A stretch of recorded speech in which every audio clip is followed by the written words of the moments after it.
చూడండి, ఈ దేశం నుంచి ఎత్తుకుపోయే విగ్రహాలు విదేశాల వాళ్ళు ఏవి ఎత్తుకుపోతారంటే ఒక్క నటరాజ విగ్రహాలే ఎత్తుకుపోతారు ఎక్కువ. ఎందుకు ఎత్తుకుపోతారో తెలుసా? మనం పిచ్చి పట్టి వాళ్ళ పెయింటింగ్లు వాళ్ళ బొమ్మలు అన్నీ తెచ్చుకుని పొంగిపోతాం. వాళ్ళకి ఏం తెలుసు అంటే జుత్తు పెంచుకుని ఇలా అంటే ఇటు జుత్తిటి వస్తుంది, ఇలా అంటే ఇటు జుత్తిటి ఎడుతుంది. నటరాజు ఎంత వేగంగా నాట్యం చేస్తాడంటే ఆయన ఇలా అంటే ఇటు జుత్తు ఇలా వెళ్ళి ఇలా పడే లోపల మళ్ళీ ఇటు జుత్తు ఇలా అంటుంది. ఇటు జుత్తిటు ఎగరడం ఉండదు, ఇలా లేకపోతే ఇలా ఎగురుతుంది. ఇటు గిటు అటు దటు ఎగిరేటట్టుగా తాండవం చేస్తూ అంత వేగంగా ఇటు జుత్తి ఇక్కడ వరకు ఎగురుతుంది, ఇటు జుత్తి ఇక్కడ వరకు ఎగురుతుంది. మధ్యలో ముఖం అలా ఆపి నవ్వుతాడు.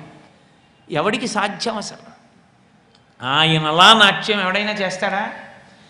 అందుకే వాళ్ళు నటరాజస్వామి మూర్తిని చూస్తే పిచ్చెక్కిపోతారు విదేశాల వాళ్ళు. వాళ్ళ విగ్రహాలు ఎత్తుకుపోతుంటారు. అందుకే కాబట్టి ఆయనే సృష్టికర్త, ఆయనే స్థితికర్త, ఆయనే ప్రళయకర్త. అందుకే ఒక చేతిలో ఢమరుకం ఉంటుంది. డమరుకం కాదు, ఒత్తులేనిడా కాదు, ఒత్తున్నడా ఢమరుకం. ఇలా ఇలా తిప్పుతాడు. తిప్పితే అందులోంచి 14 మాహేశ్వర సూత్రములు వచ్చాయి. అందులోంచి వచ్చినటువంటి శబ్దంలోంచే సమస్తమైనటువంటి వేదరాశి పుట్టింది. అందుకని శబ్దము సృష్టికి గుర్తు. అందుకని ఆయన సృష్టికర్త, స్థితికర్త. చిరునవ్వుతో ఉంటుంది ముఖం. ఇంత వేగంగా నర్తన చేస్తూ ఆగిన ముఖంలో ఆ ఉద్విగ్నత ఉండదు, నవ్వుతూ ఉంటాడు. స్థితికర్త విష్ణు. అగ్నిహోత్రం ఉంటుంది, ప్రళయకర్త. నేనే దీన్ని అంతటినీ మళ్ళీ నాలోకి తీసుకుంటాను. ఇది చెప్పడానికి అగ్నిహోత్రం ఉంటుంది. నేనే సృష్టికర్త, నేనే స్థితికర్త, నేనే ప్రళయకర్త. నేను నీకు తెలియాలంటే మాయ తొక్కబడాలి. అందుకే కింద ఆ మాయాసురుణ్ణి ఒక కాలుతో తొక్కి పట్టి ఉంచుతాడు. ఎడంకాలు ఇలా పైకి లేస్తుంది. ఊర్ధ్వముఖ చలనం చేస్తే తప్ప నేను నీకు అర్థం కాను, నువ్వు నన్ను చేరలేవు అని కుంచిత పాదాన్ని పైకెత్తుతాడు. ఆ నటరాజస్వామిగా ఆయన సృష్టికర్త, స్థితికర్త, ప్రళయకర్త అని ఆవిష్కరిస్తాడు.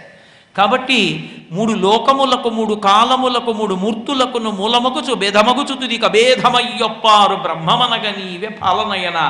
అందుకే కదా శ్రీశైల మల్లికార్జునుడి దగ్గర సుప్రభాతం చేస్తే ఏకస్త్వమేవ బహుదా భవభాసి లోకే నిశంకధీర్ వృషభకేతన మల్లినాథ శ్రీభ్రామరి ప్రియ సుఖాశ్రయ లోకనాథ శ్రీమల్లికార్జున విభో తవ సుప్రభాతం అంటారు.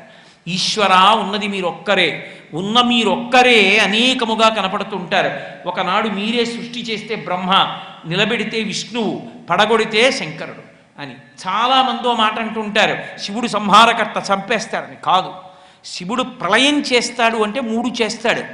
ఒకటి ప్రతిరోజు కూడా చేస్తాడు, దాన్ని స్వల్పకాలిక ప్రళయము అంటారు. ఇంద్రియములన్నీ అలిసిపోతే నిద్రాకాలిక సుఖము అని నిద్ర పట్టించి ఇంద్రియాల యొక్క బడలిక తీరుస్తాడు, తీర్చి మళ్ళీ ఉత్సాహాన్ని ఇస్తాడు. అలాగే ఆత్యంతిక ప్రళయము అని ఒక ప్రళయం చేస్తాడు. అందులో ఈ నామరూపముల మీద వ్యామోహం పోయి అధిష్టానమైన వస్తువు తెలుస్తుంది. బంగారం గాజులు, బంగారం ఉంగరాలు, కేయూరాలు, కంకణాలు, బాహుపురులు, తాటంకాలు ఇవి కాదు, లోపల ఉన్న బంగారం చూస్తాడు. అంతటా ఉన్న బ్రహ్మమును చూడగలిగిన శక్తి వస్తుంది. ఆ శక్తి వస్తే అద్వైతానుభూతి ఎందు రమించి ఇక పుట్టవలసిన అవసరం ఉండదు. అటువంటి జ్ఞానం ఇస్తాడు. మహాప్రళయం చేస్తాడు. మహాప్రళయం అంటే తనని సాధన చేసి పొందలేకపోయిన జీవుల్ని తానే పొందేస్తాడు. మైనం ముద్ద నల్లపూసల మధ్యలో పడిపోతే నల్లపూసలు దాన్ని అంటుకున్నట్టు అన్నిటినీ తనలోకి తీసేసుకుంటాడు. 3 చేసినప్పుడు దయాళువై చేస్తాడు. అంతేకాని కనబడ్డ వాళ్ళందరినీ చంపేయడమైన లక్షణం కాదు.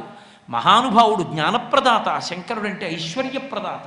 కాబట్టి శంకర ఏకస్త్వమేవ బహుదా భవభాసి లోకే నిశంకధీర్ వృషభకేతన మల్లినాథ శ్రీభ్రామరీ ప్రియ సుఖాశ్రయ లోకనాథ శ్రీశైలశేఖర విభో తవ సుప్రభాతం అంటారు. కాబట్టి 3 లోకములకు 3 కాలములకు 3 మూర్తులకును మూలమగుచు భేదమగుచు తుది కభేదమయ్యొప్పారు బ్రహ్మమనగ నీవే పాలనయన. ఓ శంకర, మీ గురించి మేము ఏమని స్తోత్రం చెయ్యం. మిమ్మల్ని స్తోత్రం చేయడానికి నేను కాదు, జలజభవాదుల్ పెదవులు కదలప వెరతురు వదలక నిన్ను పొగడనెంత వారము దేవా. బ్రహ్మాదులు నిన్ను స్తోత్రం చెయ్యాలంటే శక్తి చాలదు అని స్తోత్రం చెయ్యలేక భయపడి ఊరుకుంటారు.